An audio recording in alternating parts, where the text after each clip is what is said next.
Kaamelott premier volet arrive enfin ce 21 juillet en salle. Sur la chaîne, nous avons sorti quelques vidéos qui retracent ce chemin qui nous mène à ce tant attendu film, qui pourrait presque s'apparenter à un Graal pour la communauté.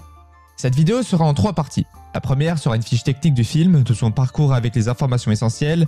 La deuxième, un résumé du contexte dans lequel se déroulera le film, sans spoil, pour être bien au point une fois au cinéma. Et enfin une troisième partie où nous tenterons d'établir une trame globale du film d'Alexandre Astier avec toutes les images, les musiques et les bandes annonces que nous avons.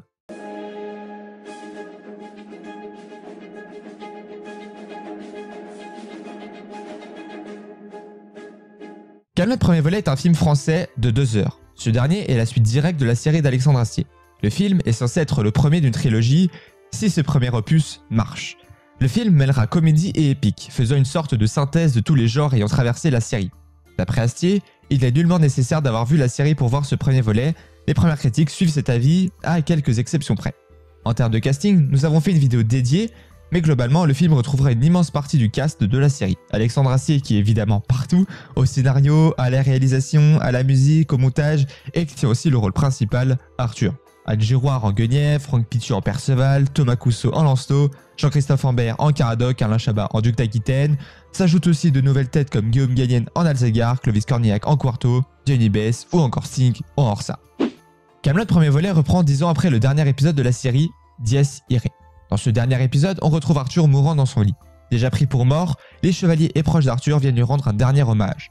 Mais arrive aussi Lancelot du Lac, un ancien chevalier d'Arthur ayant créé un clan autonome et s'étant épris d'amour pour la reine Guenièvre, qu'il avait rejointe fâché par le peu d'attention que lui portait son mari dans le livre 3, puis qu'Arthur est allé récupérer dans le camp de Lancelot dans le livre 4, où Guenièvre était retenue de force.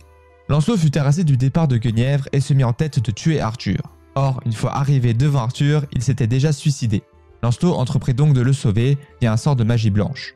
Pour l'en remercier, Arthur donna à Lancelot les rênes, soit le commandement, pas Guenièvre et ses maîtresses. Malheureusement, manipulé par le sinistre Méléagant, Lancelot brûlera la table ronde et mènera une traque constante d'Arthur et de ses chevaliers. Chacun fit de son mieux pour soit collaborer ou fuir. Ce fut alors l'ère de la résistance. Certains, comme Perceval et Caradoc, décidèrent de se terrer pour atteindre le château par en dessous. D'autres, comme Gauvin, de faire une nouvelle table ronde. C'est après 10 ans de tyrannie de Lancelot, qui dépensa toutes les richesses du royaume afin de retrouver Arthur caché par un gars futé, bandit de grand chemin, Vénèque, à Rome, à lieu où il passa son enfance. Pour vous replonger plus intensément dans l'histoire, vous pouvez évidemment regarder la série, au moins le livre 5 et le dernier épisode du livre 6, et regarder notre tribute sur Lancelot, et bien sûr notre vidéo sur Kaamelott Résistance. C'est ici que nous aborderons tous les médias que nous avons à notre disposition pour ce premier volet. Si vous avez esquivé la communication autour du film, nous vous conseillons de quitter cette vidéo. Sinon, vous êtes les bienvenus. Kaamelott premier volet commencera d'après Astier par une demi-heure de Kaamelott Résistance. Il s'ouvrira par 3 nouveaux corps, réenregistrés pour la trilogie. En vue des images que nous avons eues, ça devait être Alzagar qui capturerait Vénèque et lui demanderait « Où est Arthur Pendragon ?» Le souverain devrait d'après certaines critiques et propos d'Astier être absent un petit moment du film avant d'apparaître dans Le Wadi où nous entendons son thème emblématique de la série. Pour en savoir plus sur les musiques du film, nous vous renvoyons nos 2 vidéos d'analyse de ces musiques.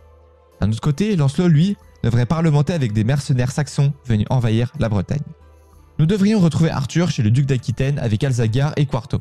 La duchesse devrait informer notre petit groupe que tout le monde pensait Arthur mort, avis a priori partagé par Elias et un bon nombre d'autres personnages, à l'exception peut-être faite de Perceval, concède une fidélité profonde pour son roi.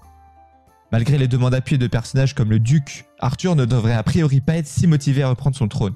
Un élément le ferait pour autant changer d'avis, d'après certaines critiques, nous ne les connaissons pas à l'heure qu'il est.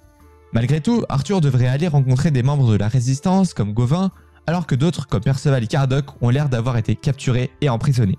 Dans les derniers extraits que nous avons eus, on voit Arthur dans une cage avec Guillaume Gallienne. Il se pourrait que ce dernier se fasse capturer volontairement afin d'aller rejoindre Caradoc et Perceval en prison pour les libérer. Cela pourrait être un stratagème, mais ce n'est qu'une hypothèse. Mévanouie, ancienne femme de Caradoc et Arthur, semble s'être rangée du côté de Lancelot malgré des relations tendues. Arthur prendra la direction du rocher d'Excalibur pour en retirer l'épée du rocher, et si les musiques peuvent nous inquiéter sur la réussite de la manœuvre, on voit bel et bien Arthur en possession de l'arme légendaire. Seulement, cette dernière ne brille plus comme avant, marque d'une destinée exceptionnelle. On sait que les Burgondes seront de mise avec Céline négociant avec eux lors de 2 attaques énoncées dans la bande originale. Ils devraient s'attaquer à Kaamelott sous les commandements d'Arthur, même si franchement, il a jamais dû entraîner des débiles comme ça. On sait que le film rendra compte d'un affrontement que l'on pense final entre Arthur et Lancelot, où l'épée d'Arthur semble sertie d'éclairs. En parlant d'éclairs, Laura Lotte aussi semble faire partie du grabuge.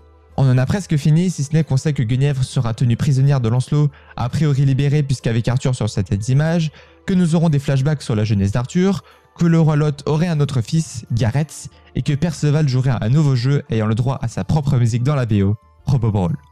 Et bien voilà, ce sera tout pour nous. Nous nous retrouverons après avoir vu ce film, enfin, et à pouvoir vérifier nos théories, nos idées, savoir si le film comblera nos attentes et surtout à pouvoir enfin profiter d'une expérience Kaamelott au cinéma après 12 longues années d'attente.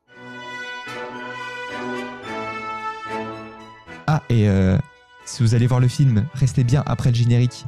Il pourrait y avoir une petite surprise.